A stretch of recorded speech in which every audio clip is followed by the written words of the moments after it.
ये इसमें से बहुत ज़्यादा सवाल पूछेगा कि ज़्यादातर सवाल जो गज़ल में है इसी में से पूछता है, चैप्टर में से, मतलब मुसन्निफ़ के बारे में, है ना। तो इसका नाम क्या है? मिर्ज़ा वाजिद हुसैन यास। उर्फ़ी नाम कहते हैं घरेलू नाम। ये तो या तो इज़्ज़त के साथ किसी को प्यार मोहब्बत से लिया जाता है, या किसी को चिढ़ाने के लिए, या किसी को बेइज्जती करने के लिए, किसी को छोटू, किसी को लालू, किसी को कालू कह देता है, वही नाम है। तो वही है। तो उर्फ़ी नाम इसका क्या था? यगाना चंगेज़। क्या था? यगाना चंगेज़। पैदाइश 17 अक्टूबर 1800 कितने को हुई? 84 को। कितने को हुई? 1884। इसको याद रखने का एक और तरीका है कि इसी टाइम में 1885 में इंडियन नेशनल कांग्रेस का क्या रखा गया था? बुनियाद रखा गया था, स्थापना। तो उससे एक साल पहले इनकी क्या हुई थी? पैदाइश हुई थी। तो इनके इससे याद रहेगा।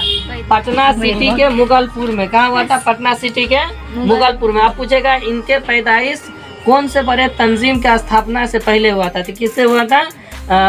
इंडियन नेशनल कांग्रेस के, है ना। उसके बाद है इनके वालिद का नाम क्या था? मिर्ज़ा हुसैन, गुलाम हुसैन। और उर्फ़ी नाम पूछेगा उसके वालिद का उर्फ़ी नाम क्या था? तो उर्फ़ी नाम था मिर्ज़ा प्यारे साहब। मिर्ज़ा प्यारे साहब। शुरू की तालीम इसने मौलाना सईद हसरत के मदरसे में हासिल की। अब लिख देगा इब्तिदाई तालीम इन्होंने कहाँ हासिल की? नीचे सईद हसरत लिख देगा। कि क्या लिख देगा? सईद हसरत। तो इसमें टिक लगाना। दूसरा है उसके बाद कौन से स्कूल में पढ़ा? तो Mohammedan Anglo Arabic school. Mohammedan Anglo Arabic school में पढ़ा। उसके बाद इंटर का एग्ज़ाम कब पास किया? 1903 में। 1903 ईस्वी में इंटर का एग्ज़ाम पास किया। और 1904 में कहाँ चले गए? कलकत्ता चले गए। लेकिन कलकत्ता का आबो हवा इसको रास नहीं आया, इसीलिए कलकत्ता से फिर वापस क्या हो गए? लखनऊ आ गए। कहाँ चले आए? लखनऊ आ गए। कलकत्ता से वापस लखनऊ आ गए 1904 में।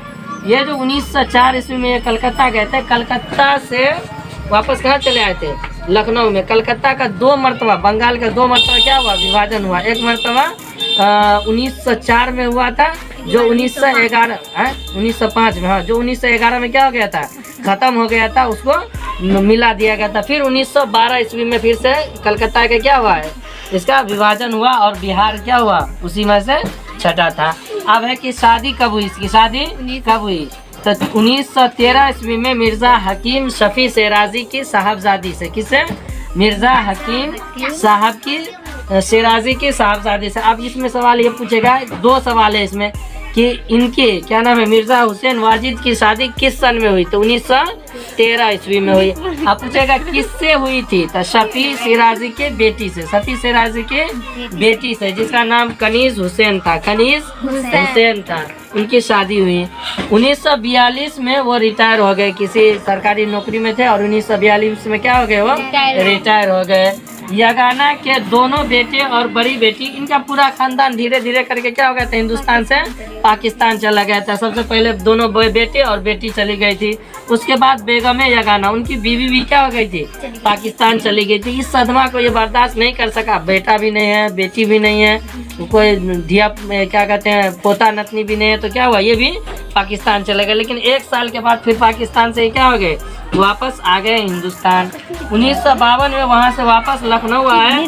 और आखिरकार 1956 में, कितना में? 1956 में रात के अंधेरे में, आधे रात में, या तो 3 फरवरी या 4 फरवरी के दरमियानी रात में क्या हो गया? इनका वफात हो गया। अब मान लो कि यह पूछेगा इनके वफात कितने फरवरी को हुआ? तो 3 और 4 दोनों नहीं हो सकता है, कोई एक ही होगा। या तो ऐसा होगा 3 या 4, है ना। 3 या 4, 5, 7, 6, या इसमें से कोई एक होगा। 4 फरवरी या 3 फरवरी। तो जो एक हो या दोनों एक साथ होगा, अलग अलग दोनों नहीं हो सकता है। तो यही हुआ 3 या 4 फरवरी को रात के दरमियानी रात में उनका क्या हो गया? इंतकाल हो गया। सबसे ज़्यादा जो है इनके तसनीफ़ात याद रखना है। क्या रखना है? तसनीफ़ात। इनके तसनीफ़ात में से बहुत ज़्यादा मरतबा सवाल पूछा। तो पूछेगा कि मिर्ज़ा वाजिद हुसैन या क्या नाम है? यगाना चंगेज़ी के तसनीफ़ात कौन से हैं? इनमें से कौन से है? तो नश्तरे यास। क्या नाम है? नश्तरे यास। आयाते वाजदी। क्या है? आयाते वाजदी। और तराना और गंजीना। क्या है? तराना और गंजीना। ये इनके